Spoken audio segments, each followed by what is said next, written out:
Women should remain silent in the churches. They are not allowed to speak, but must be in submission, as the law says.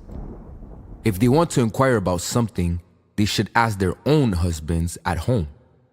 For it is disgraceful for a woman to speak in the church. Samuel said to Saul, I am the one the Lord sent to anoint you king over his people Israel.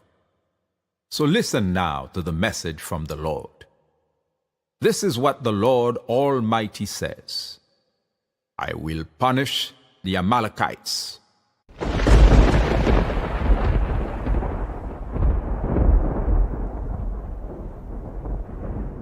Jésus, par ton sang précieux, enlève mon iniquité. Regarde-moi sur les cieux, dis-moi que tu m'as pardonné. J'ai longtemps erré cœur rebelle, mais j'entends ta voix qui m'appelle. Au pied de ta croix maintenant, tout confus, brisé, je me rends. Blanc, blanc, plus blanc que neige, blanc, plus blanc que neige. Lavé dans le sang de l'agneau, je serai plus blanc que la neige. Now go, attack the Amalekites, and totally destroy all that belongs to them. Do not spare them. Put to death men and women, children and infants, cattle and sheep, camels and donkeys. 1 Samuel 15.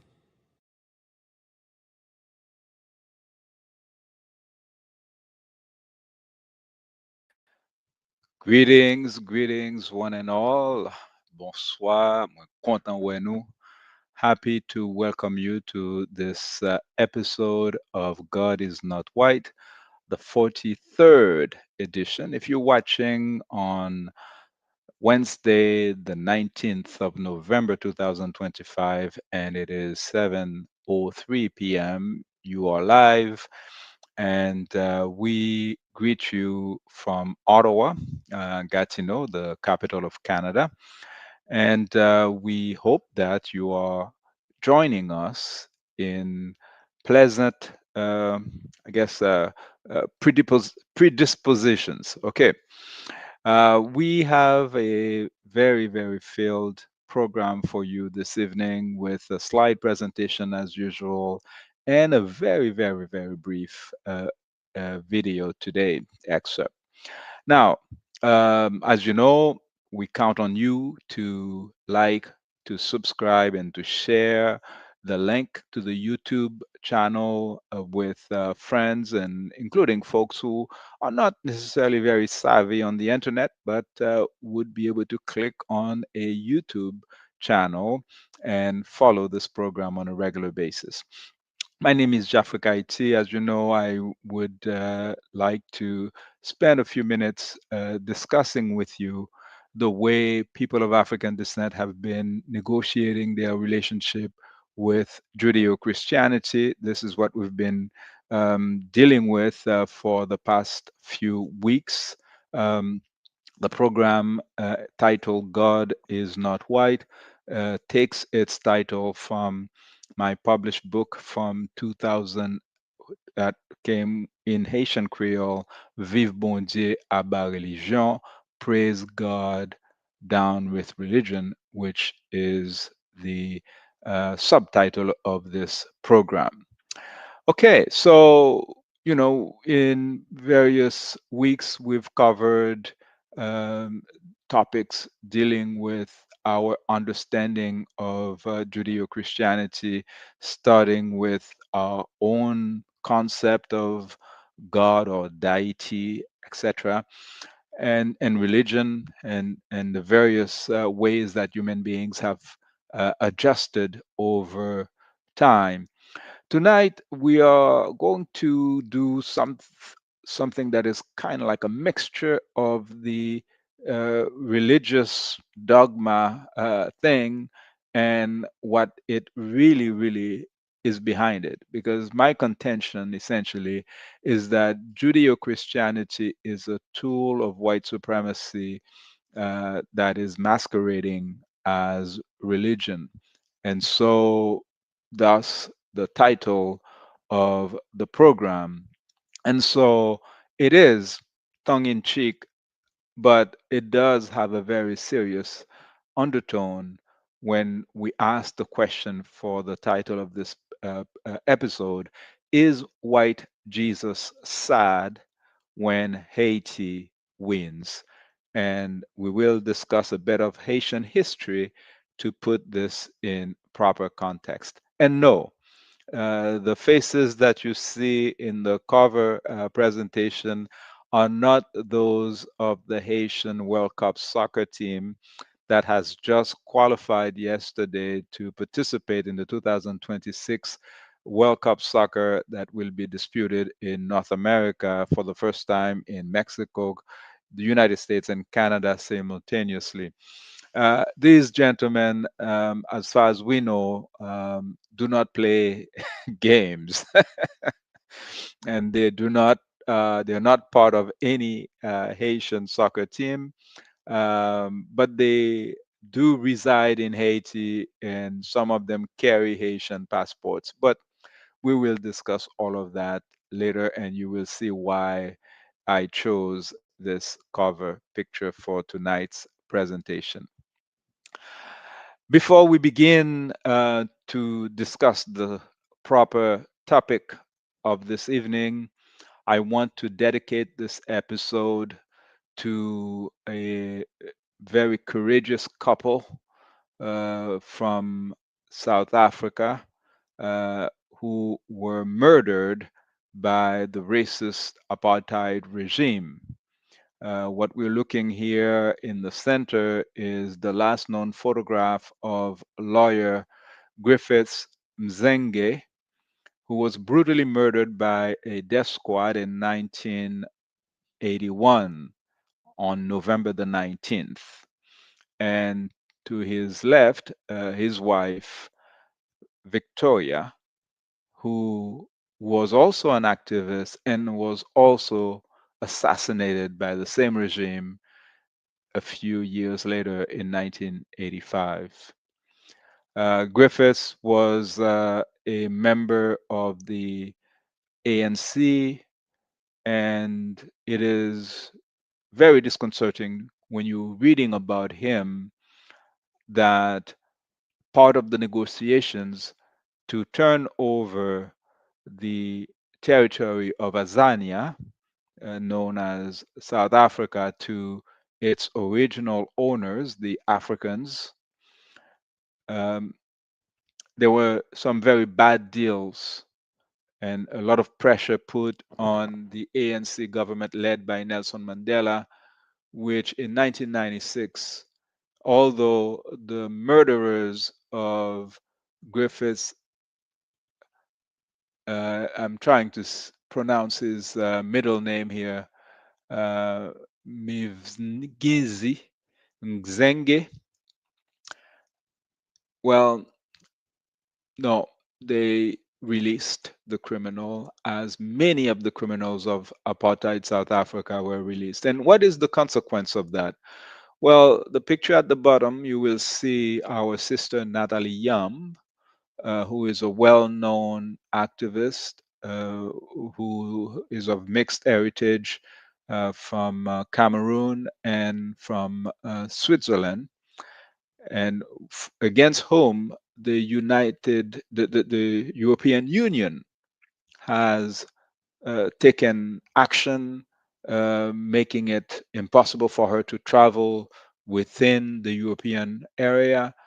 And here we are learning that earlier this week, there was an assassination attempt against her in Ouagadougou, um, Burkina Faso.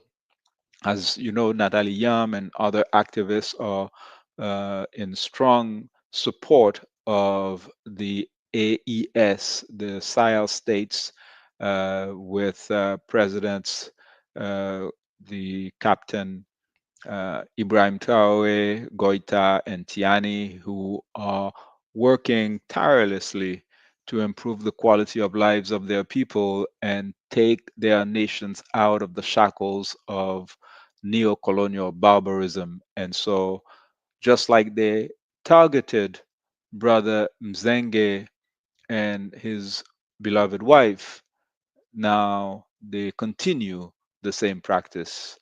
And like Brother Bob Marley said, every time we plant a seed, they say kill it before it grows.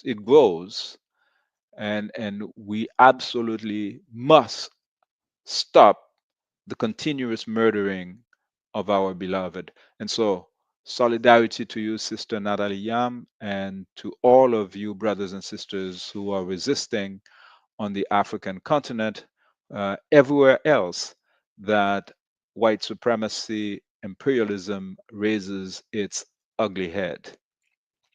Okay,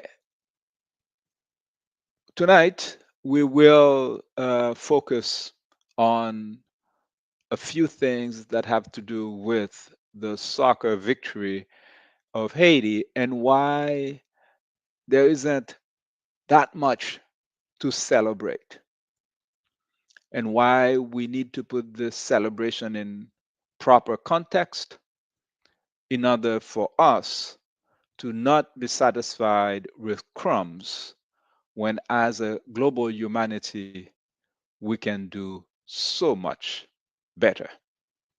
And so, no, this stadium that you see here is not in Haiti. Okay? Now, on May 18th, 2025, the Haitian National Soccer Team won against Nicaragua's, thus qualifying the Caribbean island nation for a long awaited return to World Cup finals competition, the first time since its 1974 single appearance. Naturally, much jubilation accompanies this remarkable sports achievement, which coincides with the 222nd celebration of another resounding victory by the self liberated Africans of Haiti. The slave making army of Napoleon Bonaparte indeed conceded defeat at the Battle of Vertières on November 18, 1803, paving the way for the declaration of Haitian independent statehood and the end of racial slavery in the Americas. And so you can see all of the memes on the internet with the Haitian soccer players dressed as the revolutionaries of Haitian history before the game, which coincided with this 222nd anniversary. And so, indeed, this brought a breath of fresh air that was much needed in the Haitian population, inside of Haiti as well as outside. Perhaps we must ask ourselves, who is celebrating? It's obvious that the Haitians are celebrating, but who else is celebrating? Who celebrated with the Africans of Haiti 2 years ago? Who is celebrating yesterday's soccer victory with the people of Haiti for real? Well, in this episode, we will discuss why no single home field match was disputed on Haitian soil during this 2026 World Cup qualification. We will also discuss what genuine celebrations of Vertières, the Battle of Vertières in 1803, could have meant for our world, and more importantly, what is still possible for Haiti and the world to accomplish should there arise genuine peace and reconciliation between the Haitian people and today's heirs of the European racial slavery enterprise, aka the white world. These are the questions that I invite you to ponder. And of course, I encourage you to comment on the YouTube or Facebook, either live or afterwards. And if you have some references that you'd like to share with me, I'd be very happy to consult them. When Haiti declared its independence, it was indeed for a true revolution, proposing something that was not there before. And as Frederick Douglass would say later on, until she rose, that is Haiti, nobody thought about abolishing racial slavery or slavery, period. Yet, in the Haitian Constitution promulgated on May the 20th of 1805, just a few months after the Declaration of Independence, Article 1 says the people inhabiting the island formerly called Santo Domingo hereby agree to form themselves into a free state sovereign and independent of any other power in the universe under the name of Empire of Haiti, which is the original name that the First Nations people, the Arawak speaking people who were there before the arrival of the genocidal Europeans, had named their island, the whole island. Article 2, slavery is forever abolished. And of course, you can see this contrast between what the Africans of Haiti were saying and doing and what Judeo Christianity was proposing at the time. And that's why this picture of Dessalines raising, his sword facing the Christian cross is very telling, because not only did Judeo Christianity condone slavery, such as in Leviticus 25, verses 42 to 46, as we discussed before in this program, at the time of the Haitian Revolution, the church owned thousands of enslaved human beings, men, women, and children. Not only in Haiti, in the United States, in Quebec, in Canada, here, in the Americas, and in Europe. And so this is true revolution. It's not, a class that is trying to find favors for itself against another privileged class. It's really the people who were working without salary, the people who were being tortured, who rose against their tormentors and took over and chased them off the island. Well, the response was immediate. You find here how in 1805, for instance, when Dessalines was trying to liberate the last city on the eastern side of the island, which at the time of French occupation of the western side for the longest time was occupied by the Spanish. But with the Treaty of Bâle signed in 1795, as often happened during that time, wars between the European powers would result in them giving to each other territories that they had stolen elsewhere. And so the French had control over the entire island, starting with 1795 with the Treaty of Bâle. And so when the Africans defeated the army of Napoleon Bonaparte, led by his brother in law Leclerc, this meant the whole island of Haiti was liberated, including the small islands surrounding the main island.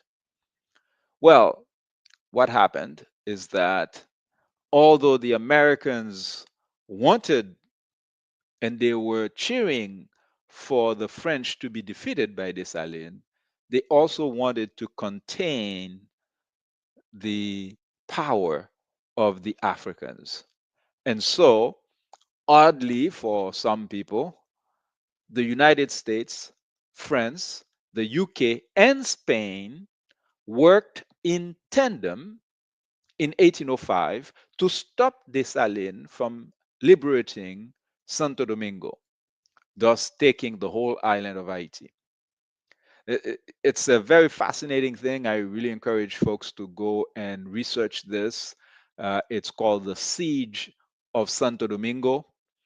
It's a U.S. Envoy that went on a UK, okay, a United Kingdom boat to go and lie to the Africans to tell them that there is a big, expedition arriving from France attacking the city of Port-au-Prince, and so this compelled Dessalines to lift the siege of Santo Domingo. And at the time, this is very telling, the white general that was fighting against Dessalines in Santo Domingo was not a Spanish, but rather a French general. His name was Louis Ferrand. Again, to make the point that the whole island was French, and therefore, when the French were defeated, rightfully the island belonged to the self-liberated Africans. But you will see later on, the white European powers understood that their whiteness is something that brings them together, and this has maintained a reality in terms of the relationship that former slavery built economies deal with the Africans of Haiti. And so here is a direct quote from the same year, 1805. And this is the French foreign minister writing to then US Secretary of State James Madison, who would later become President of the United States. And I quote, "The existence of a Negro people in arms occupying a country it has soiled by the most criminal acts is a horrible spectacle for all white nations." There was no ambiguity, right? It's important for me to stress this point because later historians have tried to downplay this element, whereas this is something that remains constant in Haiti in its interaction with the quote unquote white world, which there was a time used to actually identify itself as such, although it's no longer fashionable to do so. But you will see that the behavior is maintained, it's the speech that has changed in terms of how they deal with making Haiti an international crime scene.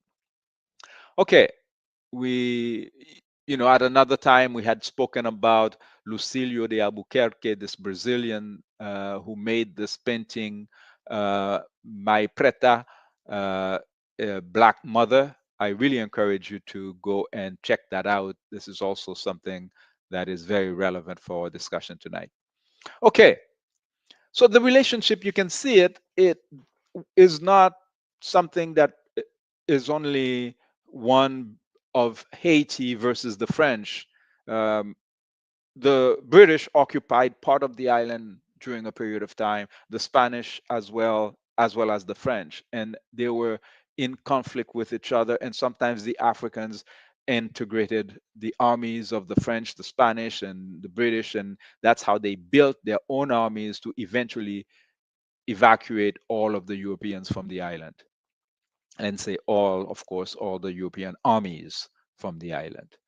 Now, let us see what was the relationship of Dessalines with the British, who occupied the island of Jamaica, which they had stolen at the time. Okay, because that was the time of the British Empire. The British had stolen Barbados and all of most of the islands in the Caribbean. And because the British were fighting the French for territory, at a certain time, Dessalines and Admiral Thomas Duckworth, who was leading Jamaica at the time for the British Empire, they had a common enemy. And of course, in order to get to Haiti from Guadeloupe, Martinique, or from Europe, the French had to pass by Jamaica, right? And so, of course, and the British had negotiated with Dessalines an agreement so that they share information in fighting or keeping at bay their common enemy, the French. However, the white man started to feel very filled with himself, and he wrote a letter to Dessalines in 1804, to complain that in September 1804, to complain that, well, the Haitian ships, Dessalines ships that surround Port-au-Prince, that are patrolling the waters of Haiti, have shown themselves to be aggressive towards the British. And Duckworth tells Dessalines that, you know, I told you that you don't really need to have your own ships. I will protect the island for you. And so Dessalines replied to the white man and put him in his place and told him that he doesn't recollect any such agreement between the two of them, that he would be a fool to do so. And here's a direct quote here. I rightfully instructed them, that is my vessels, to strike all enemy ship that attempts to trouble our peace on the island. Your Excellency, I don't recall any agreement not to arm my own defense vessels. Recent events have proven me wise in this regard. And there, Dessalines is referring to the fact that some French vessels had come very near the Haitian shores, and it was the presence of the Haitian vessels armed by Dessalines that chased them away. And so Dessalines was always wary of the British. He knew that he couldn't trust them, but that whatever alliance he had with them would have to be temporary, because in the end, the white class that is present on the island and in the area would, at the first opportunity, come together to crush his black empire. Okay, but this did not end in 1805.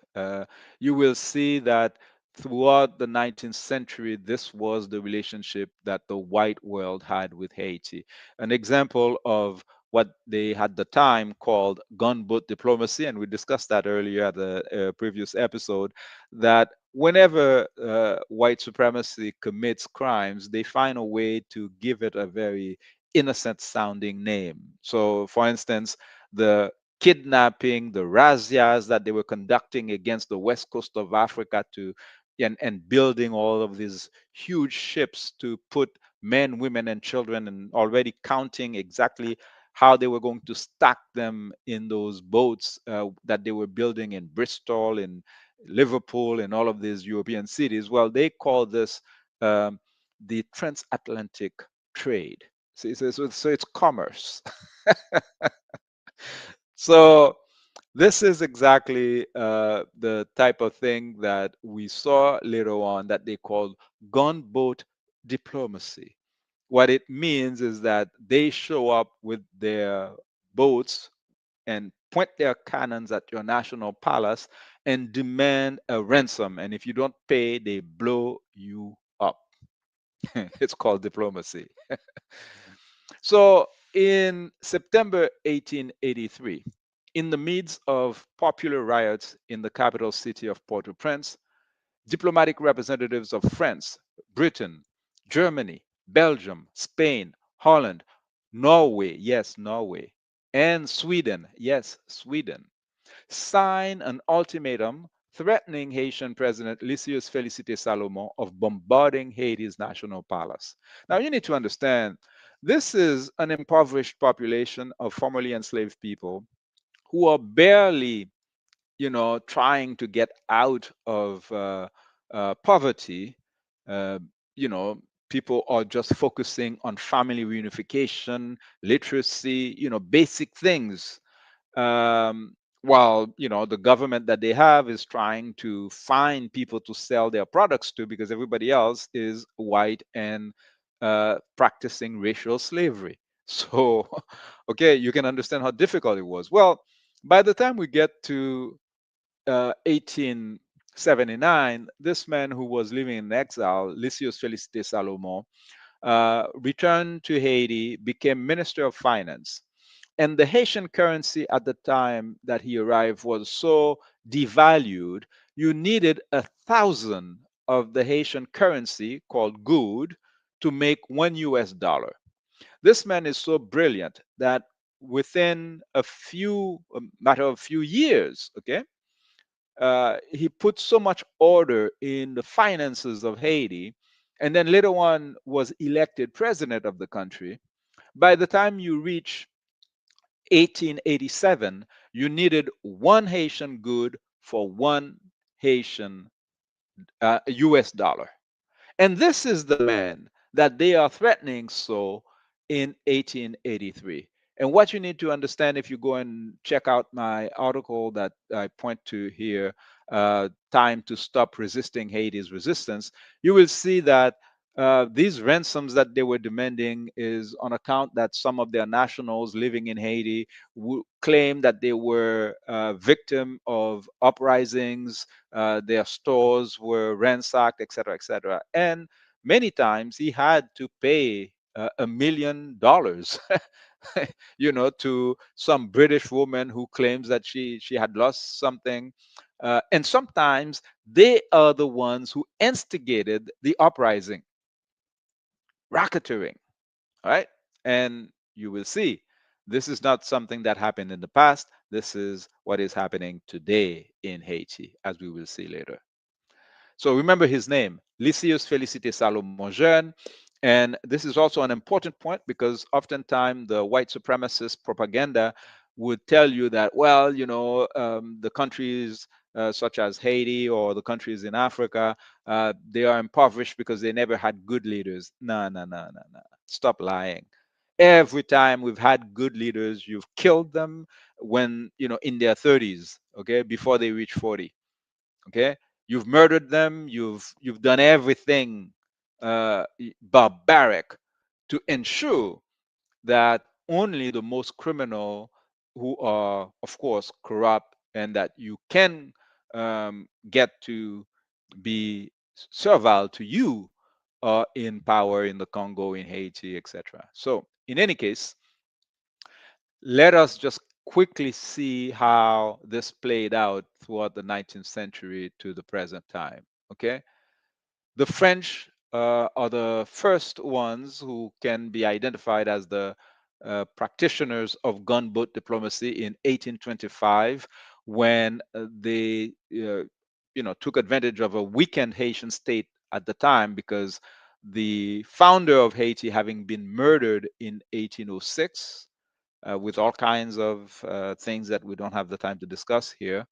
Um, the French started collecting a ransom uh, to compensate the former slave owners who claim that they have lost their property. That is, my ancestors. And so the ransom was placed at 150 million gold francs for a territory that is at least 30 or so times smaller than Louisiana. And yet they sold Louisiana to the United States in 1803 for only 75 or 80 million gold francs. That is almost half of what they were asking for Haiti. Of course, that was ransom. And the purpose is to bankrupt the threat, the Black Republic. At the time, it was a republic. And so in 1852, Haitian Emperor Faustin Soulouque refuses to pay the French ransom. And then you had gunboat attacks between 1825 to 1915 from the United States, from Germany, from Spain, from Britain, from France. And sometimes a given country would come twice in a given year, giving no opportunity for Haitians to build any infrastructure, because they were being ransomed while the Industrial Revolution was taking place, while cities were being built in other places in the Americas and in Europe. The US invasion in 1915 the Duvalier dictatorships. Of course, here we're not discussing the details of how many corrupt Haitian leaders we've also had, as you know, we're experiencing with a corrupt leader in the United States this week. So, yeah, countries have corrupt leaders also, as well as dealing with external invasion as well. But in 1990, the Haitian people managed to um, deviate from the US plan to impose a puppet, and they put their own choice in the National Palace in the person of the president, Jean Bertrand Aristide, a former priest. Well, the CIA toppled him twice. First, only 7 months after he was first elected, on September 30th, 1991. And of course, at the time, it was the former CIA director, H.G.W. Bush, who was the president of the United States. So, Bush, the father. And then he would be overthrown a second time by Bush the lesser, uh, uh, George Bush, okay, the guy who was elected by help from his brother Jeb Bush in 2000, the same year that Aristide became president of Haiti as well. Well, Aristide, seeing the constant attacks from the United States, Canada, and France undermining him using the OAS, much like they're doing right now against President Maduro of Venezuela, on April 7th, 2003, issued the formal demand of restitution of the French ransom, because of course analysts and economists have done the studies and realized that there's just no way Haiti can come out of where it is if there isn't a reparations movement or program, because the country will never have enough money to get out of underdevelopment. Anyways, since 2004, when the U.S., Canada, and their French cousins invaded Haiti, kidnapped President Aristide and his wife, they've been putting blackface puppet regimes in power, where the U.S. makes all the decisions, but they have, black people who pretend to be leading Haiti, unelected, all of them. But what needs to be understood also is that this is not happening in a vacuum, like, imperialists invade and they take over. No, inside of Haiti, there's what they call the fifth column. Okay, it grew out of contradictions of the country itself. Of course, the light-skinned Haitians who were descendants of the Europeans who assassinated the founder of Haiti, Dessalines, in 1806, and then later on, the United States, wanting to diminish the power of these light-skinned Haitians, introduced immigrants from Syria, Palestine, North Africa, Egypt, uh, as American implants to help them control the population. So, for over a century now, with US complicity, ultranational white families, of course, in quotation, because, like I said, they're from that area of North Africa, these families routinely pick black faces to front dictatorships in Haiti that do their bidding. There is recurring evidence that every now and then, the same families, always in coordination with Washington bosses, opt to dispose of a black-faced Haitian puppet president, which they deem no longer useful to the clan's interest. Haiti's top tier oligarchs, who are universally perceived as vultures, who take much from the impoverished nation but refuse to contribute even regular taxes and custom duties to Haitian society, are known as Bam Bam. Phonetically in Creole, it means give me, give me. The acronym stands for the Brant, Accra, Madsen, Bijo, Aped, and Meuse families.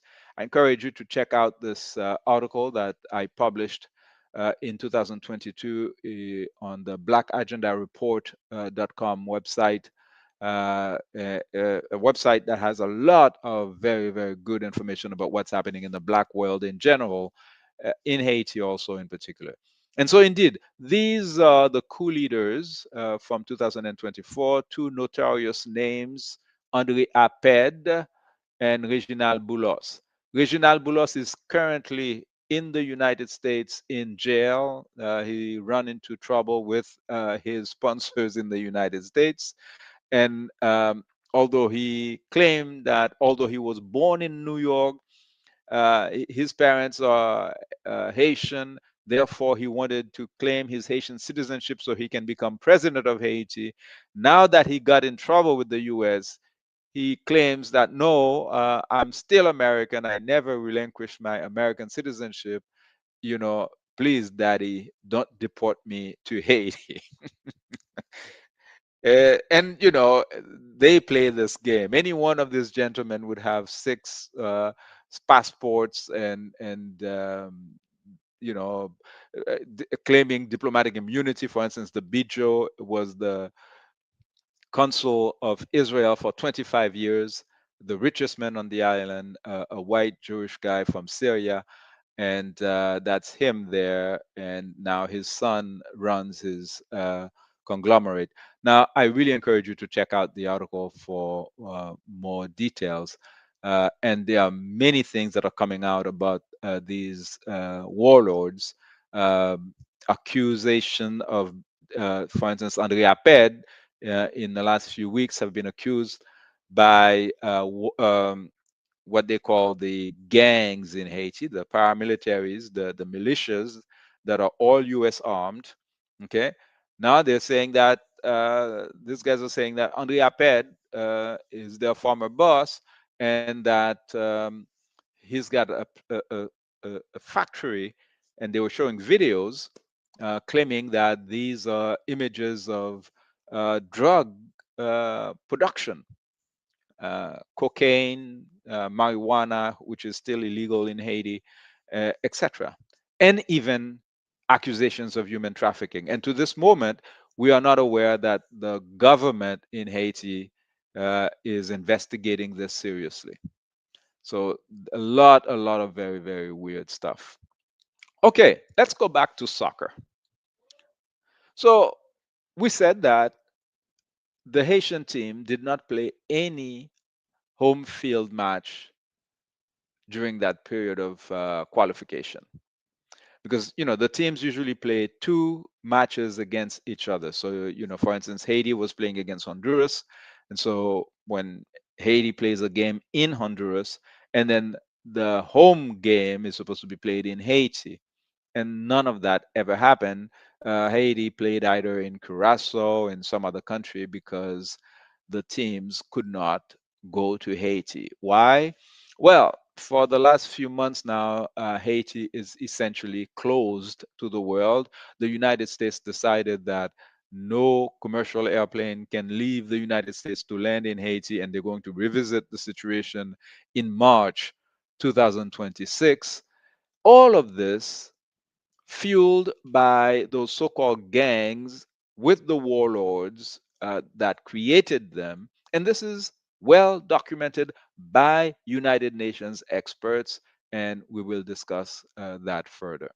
However, why did we end up with so many paramilitias in Haiti, paramilitary militias in Haiti that are called gangs?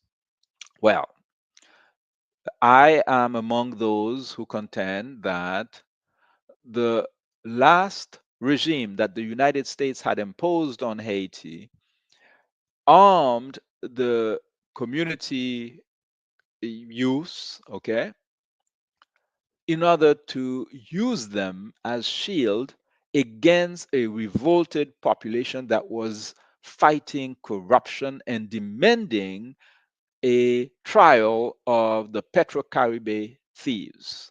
What is Petrocaribe? Petrocaribe is a program that was created by the late President Hugo Chavez of Venezuela to help countries in the region access currency in order to invest in their development. Under the Petrocaribe, a strategic oil alliance was signed with nearby Venezuela in 2006. Haiti saved precious dollars by borrowing fuel from its oil rich neighbor and deferring payment for up to 25 years. Governments were supposed to use the extra money to develop the economy and fund social programs. Instead, at least 2 billion, equivalent to almost a quarter of Haiti's total economy for 2017, went missing, and Haitians saw few of the promised benefits, according to protesters and local media. And so there were huge demonstrations in the streets of Haiti in years 2018, 2019, 2020.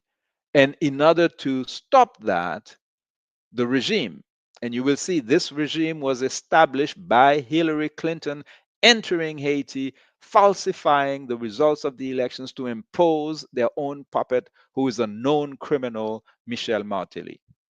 And so the mission of that puppet regime established by the United States in Haiti was to do away with the Petrocaribe funds.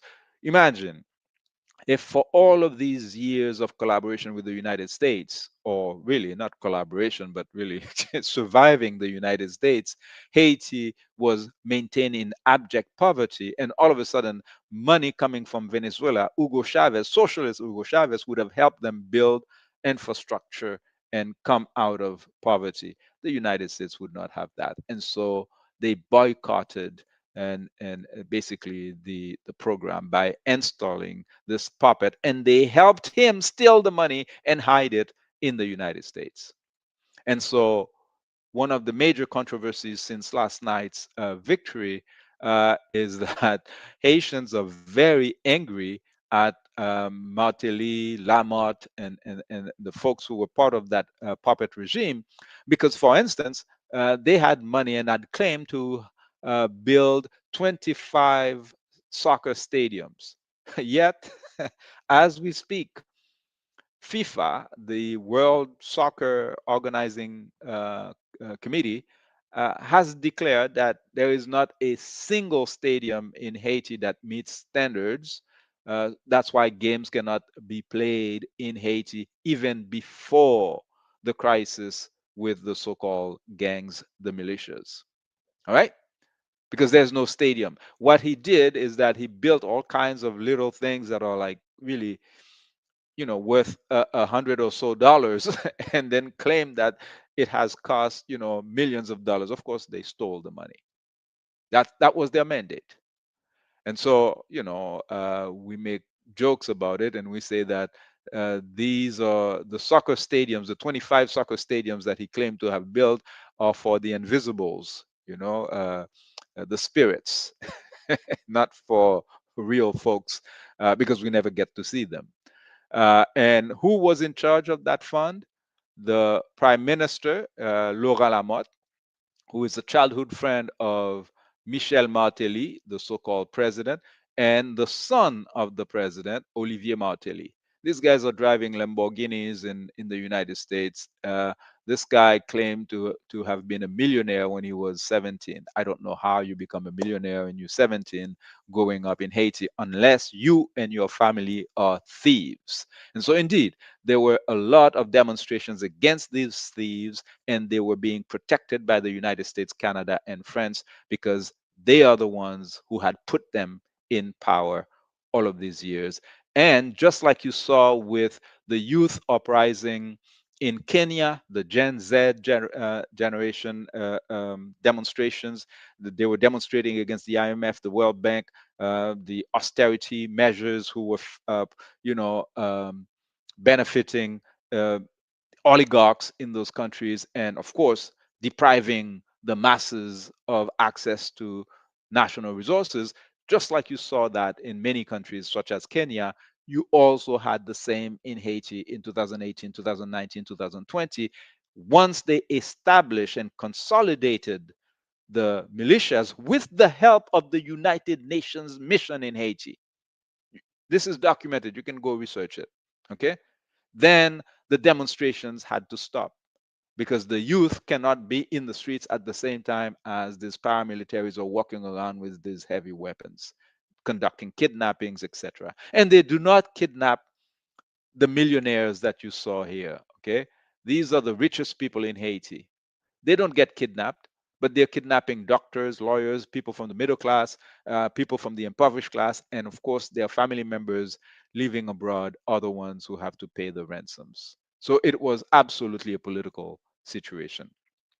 So now, how do we claim that Michel Martelly, this fool there, who is better known for grabbing himself in public, uh, how do we know that he was actually put in place by Hillary Clinton? Yes, we say Hillary Clinton intervened personally in Haiti to force Electoral Council Director Pierre-Louis Aupon to falsify results in favor of Martelly. Sweet Mickey, that's his name as he plays music, a sort of music. And we call him Tropical Trump because they're famous for the same type of grabbing thing. All right. So, yes, Michel Martelly is a good friend of Baba. And Baba here, as you can see him with Marc-Antoine Accra, another good friend of Michel Martelly, who was convicted to be running cocaine, the largest cocaine bust in Haiti, the Manzanares, involved Marc-Antoine Accra. And Martelly named him ambassador in the Dominican Republic. Again, Marc-Antoine Accra is this fool that you see right here, okay? And of course, these folks intermarry. They marry each other and keep the money in the family. Apartheid in Haiti. And here you can see UN reports confirming that militias in Haiti that are so-called gangs were created by Michel Martelly. That's a UN report from 2023. This is documented. So where is Michel Martelly today? In Florida, his neighbor to Donald Trump. So is Gilbert Bidjo. He lives in the same neighborhood as the daughter of Donald Trump. All right, and all the while, these fools are telling you that they're fighting corruption and crime in Haiti. Now, is it Jafrica Haiti claiming that Hillary Clinton put Michel Martelly in power? Come on, let's be serious. The U.S. Secretary of State wouldn't be able to do something like that. Well, okay, let us listen to the former director of Haiti's Electoral Council confessing, okay, 4 years after the fake elections in 2010, that indeed the results that were published were incorrect, and it was pressure from Hillary Clinton and the international community. Whenever you hear international community, it means the white supremacist forces, the core group who are making decisions in Haiti, political decisions in Haiti. That's what it means. It's not China, it's not Ethiopia, it's not Bangladesh, it's not the international community, it's the white warlords from Washington, Paris, Ottawa. All right. Now here's Pierre-Louis Aupon telling you exactly what happened. Électoral provisoire Pierre-Louis Aupon déclaré matin jeudi a résultat élection 2010 yo li te remettre comme directeur général l'ancien KIP Gaïro d'Orsainville là, c'est pas yo même qui te publié comme quoi c'est pas le président Michel Martelly qui t'est élu. Monsieur Aupon qui t'a essayé bay dans micro Radio Vision 2000 explication sur silence li dans dossier ça déclaré li te craint pour pas de gain de blosaille dans pays après tout chita parler qui t'est fait entre quelques représentants communauté internationale là avec autorité haïtienne yo sous publication résultat yo. Ne pas dire pour me donner, c'est ça. C'est un événement public, c'est un débat public, c'est une décision d'État. Au moins 6 semaines de négociations entre les organisations internationales, OEA particulièrement, l'État haïtien, le gouvernement haïtien, au plus haut niveau, connu par le public. Il y a eu au moins une douzaine de visites officielles et de déclarations, conférences de presse d'un chef de cabinet du secrétaire d'État américain régulièrement à la radio, à la télé, pour dire les exigences faites par la communauté nationale à l'exécutif, au gouvernement haïtien, et qui étaient imposables à ce CEP d'alors. Il y a eu une entente entre les gagnants et les perdants, entre les composants de la société haïtienne, pour accepter la solution qui nous a été imposée.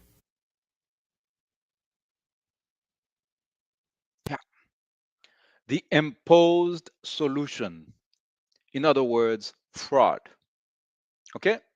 So, yes, the United States currently has a president with 34 counts of all kinds of things that they've accused him, but at least the American people don't have anybody to claim to have imposed Donald Trump on them. But our tropical Trump was not chosen by the Haitian people.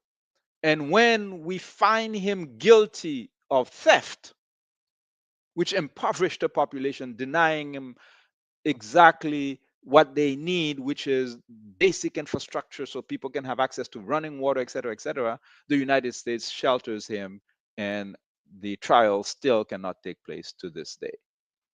That's not friendship, that's barbarism. That is a continuation of white supremacy as it has been practiced for centuries against the impoverished people of Haiti. So, what could genuine celebrations of Vertières 1803 have meant for a world, okay, had we chosen a different path? Well, we saw people like Frederick Douglass when he went to Haiti as ambassador in 1891, complaining to his superiors, saying that what you guys are asking me to do to Haiti is unfair. We should have normal relations with them instead. Well, he didn't last 2 years. He quit. Okay, and when they accused him of being too sympathetic to the Haitians, he said, "I stand guilty as accused."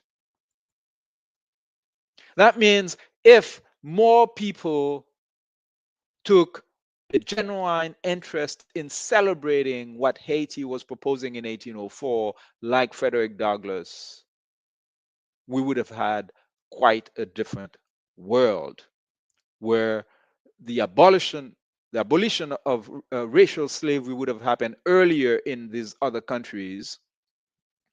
As you know, the US President Thomas Jefferson was so barbaric that and again, that's why I remind people that Donald Trump is not the first so-called pedophile president in the United States, as he stands accused by many.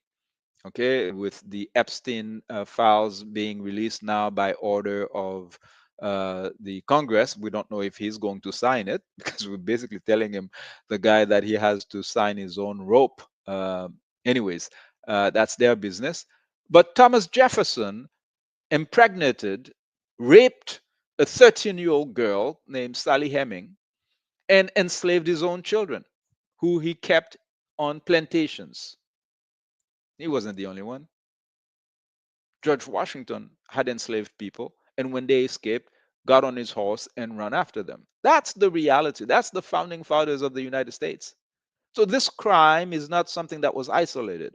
And so when you have individual like this white man here, John Brown, who stood up in 1859 and said, "No, racial slavery is wrong, and I will not condone such a thing. I will fight it," and he did not pay lip service to this thing.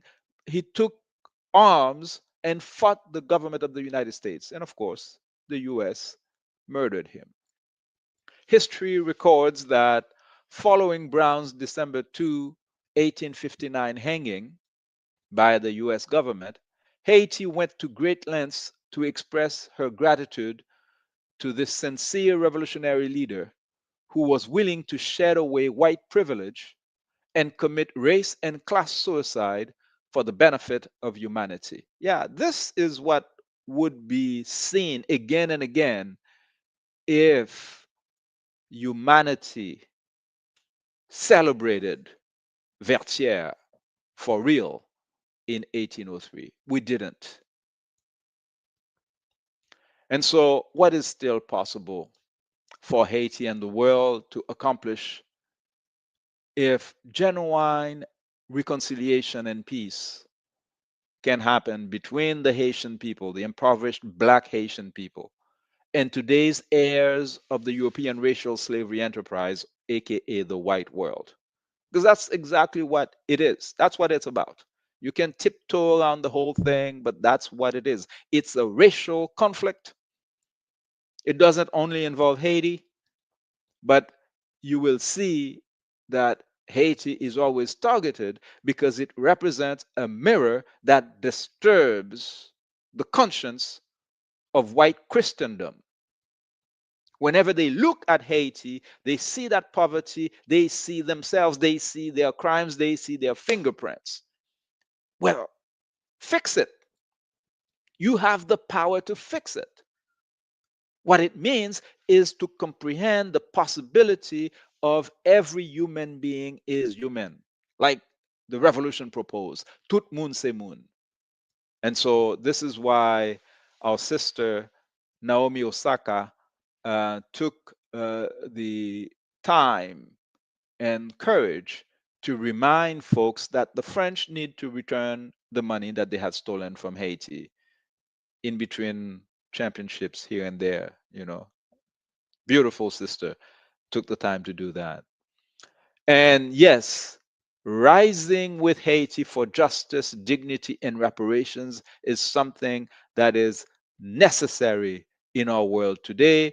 And what we said earlier, this beautiful lady elegantly walking with her child here, she is not oblivious to the existence of filth all around her. She knows that this city, how it is today, is not appropriate for humans to be living in there. So stop talking about pity. You worry, you have concern about the improvisations. You don't.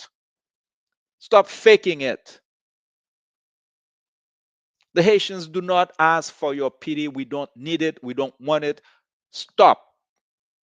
What we demand is justice. And justice means reparations. Return to us what you have stolen. And when reparations take place, we will build our remembrance centers or healing centers so that we can tell the children about the revolutionaries that stood in Peru, in Mexico, in Brazil, in Barbados, in Jamaica, in Haiti, in Canada, in the United States, in Nunavut, to fight against the barbaric system and propose a different way of being, of inhabiting the earth with peace and justice being at the center of it all. Okay, so we say we want reparations so we can build a beautiful stadium, like a real a beautiful stadium, a few of them in Haiti. Or say, well, no, but you have corrupt leaders. They will steal the money if we give it. Well, don't worry your little head for that. Okay, that's none of your business. You're a thief who was caught stealing. You're in no position to be lecturing or sermoning or expressing your concern about what the money is going to. No, don't play this game. We understand exactly what you're doing. You're being disingenuous. You just refuse to depart from the loot. That's what it is. Otherwise, why would the president of the United States be threatening the people of Venezuela today? If not because he wants to go and steal their oil.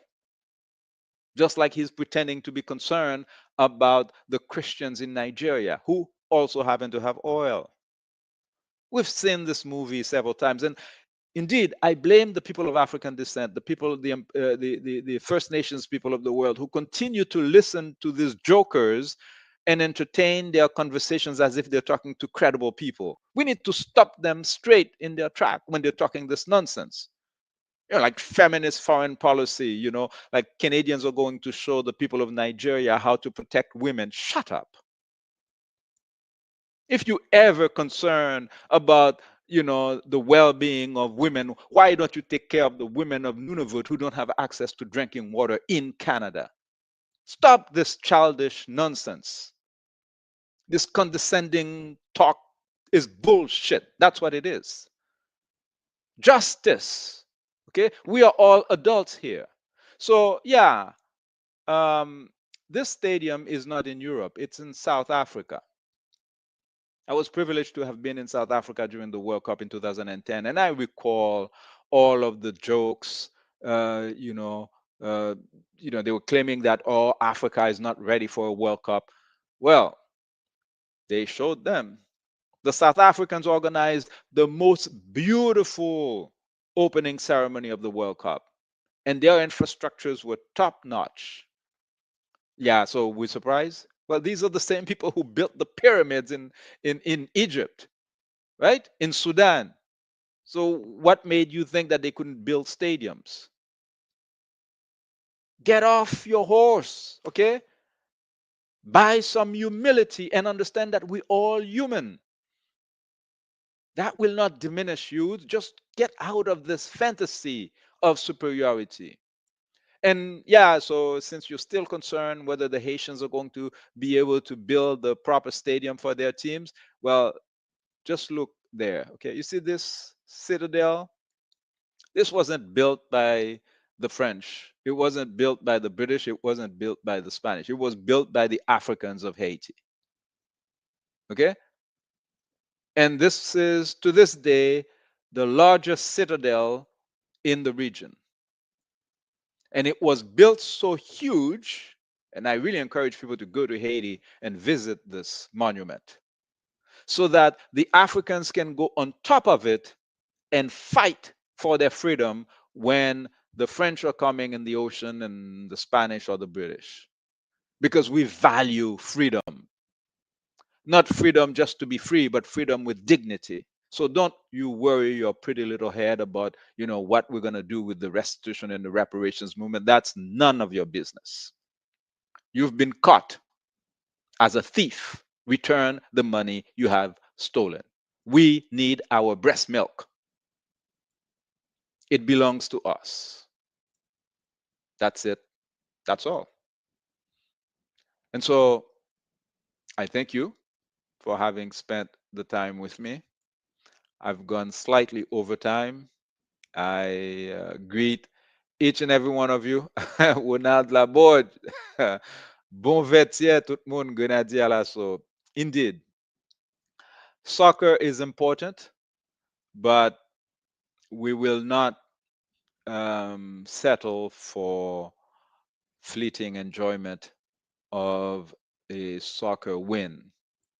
We are well aware that our people require hospitals, real hospitals, highways, not what the NGOs are building. Okay, I forgot that I needed to share this with you. This is another article that I encourage you to check out. It's titled, If This Haitian Was Superstitious Like the Clintons?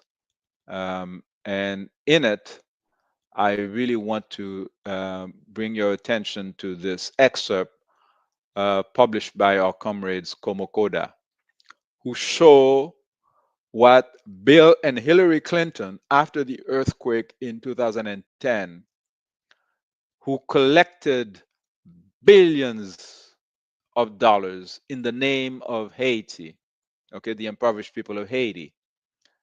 And this is the kind of housing they've built for the Haitians under USAID. You can see Bill Clinton standing in front of one of his $6 billion Haiti houses.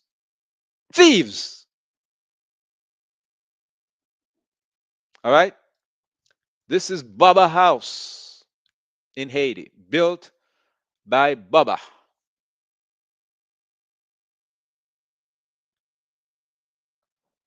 We got to get more serious and take humanity to a different place, brothers and sisters. I greet you and wish you well until we meet again, same place next week.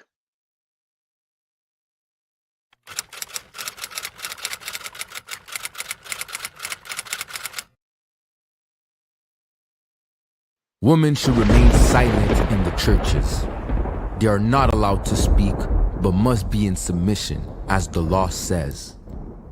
If they want to inquire about something, they should ask their own husbands at home. For it is disgraceful for a woman to speak in the church. Samuel said to Saul, I am the one the Lord sent to anoint you king over his people Israel. So listen now to the message from the Lord. This is what the Lord Almighty says. I will punish the Amalekites.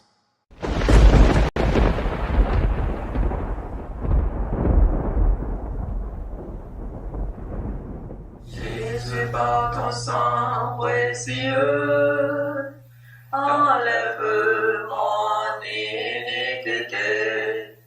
Regarde-moi sur les cieux, dis-moi que tu m'as pardonné.